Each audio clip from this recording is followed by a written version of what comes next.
So this is going to be my review for Crime Scene Cleaner. I have completed the game from start to finish, and if you guys are interested in watching a no commentary playthrough for this game, I have done one on the second channel, which is linked in the description, and we're going to jump straight into this. The game starts off very strong. You've got a nice simple mission to kind of like build you up into it. Start off your cleaning adventures and stuff. You have a few different rooms to deal with, and the missions later on get much bigger. So I think it's very good that they set it up like this, because it gets people involved, but at the same time it helps them learn the ropes and understand the game's mechanics. In this game, you are going to have to clean up rubbish or trash. You're going to need to clean a lot of blood, and I mean there's loads and loads of it in this game. And it's not just, oh, go here, clean blood. There are different strengths to it. There's also a load of burn marks you'll have to deal with later on, so you might want to use different tools for it. But on top of the trash and the blood, you're going to have to put furniture back into its original place after you've cleaned it. You're going to have to gather evidence for the crime, and you're going to have to bag and clear bodies. In order to bag and clear bodies and get rid of the trash, you are going to use something called a pickup point. That is either going to be the trunk of your truck, or that's going to be this little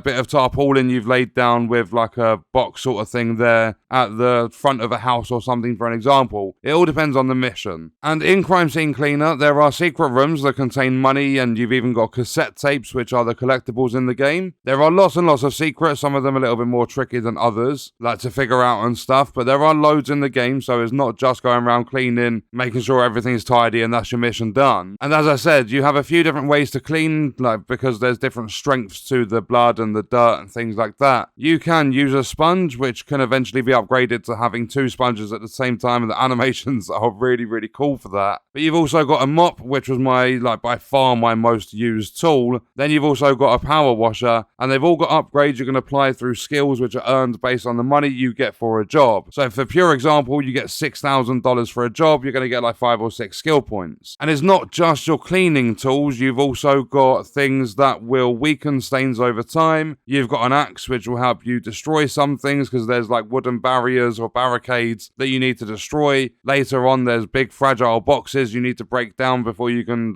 trash them. And there's also like a flashlight. There's a few different things to help you out in the missions, as well as your cleaning tools. And in the game, there are 10 missions in total that each average around half an hour until you get to the later ones. And these missions later on are much bigger, in the form of basically like a whole pizza restaurant. You've got a museum, there's other cool places as well. And these later ones that are bigger in scale can take up to around an hour and a half to complete. I think one mission, the very final one, I did have some problems with it. One little problem, we'll explain the problem later in the video. But that one mission took me just over 2 hours to complete. It depends how much you're looking around and stuff. You can get them completed a lot quicker, but the average is about half an hour, with some taking upwards of like an hour to an hour and a half. And in Crime Scene Cleaner, you are going to find that you earn skill points rather quick because of how short the game is, with some of the missions giving you over 10 skill points on their own, which I'm going to say in a way is bad, because it's like they're just throwing upgrades at you for the sake of having them in the game. But it's also really good because you're going to be able to clean a lot more efficiently after just the first couple of missions. And now on to that little problem I had with the game. The only problem I've had with the game is the accidental destruction. Once you are doing tidying up the rubbish, if you leave the blood or the furniture until last in that area, there is a chance that your mop or your power washer can actually break glasses or wine bottles and stuff. And when they break, there is a chance that parts can go missing, or they can end up in unreachable areas, which leaves an objective for that area. It will say get rid of the trash. It will stick at 98 or 99%. However, I have recently found out that you can kind of bypass it if you just break something else if that objective gets stuck. And when you complete the mission, it will still give you the 100% completion. But you obviously have to do all of the tidying and cleaning the blood and stuff before that bug happens, because otherwise I don't think it works. But basically, if that bug happens to you, it says get rid of the trash, break something else, tidy it up, and then just carry on with the mission, ignoring that objective, and it should still give you 100%. That's at least what worked for me on the final mission of the game. And now my closing thoughts, not a big review. is that this is a very, very well thought out game. It's going to last you around, if not a little bit more than 10 hours. And there are lots and lots of interesting moments throughout the story, as the story in this game is based on you working for the mafia to try and raise enough money to help your daughter that is seriously ill. The level design is fantastic in this game, with most of the missions being really fun. They all actually feel completely different, so there's no complaints about the game being short either, because I feel if they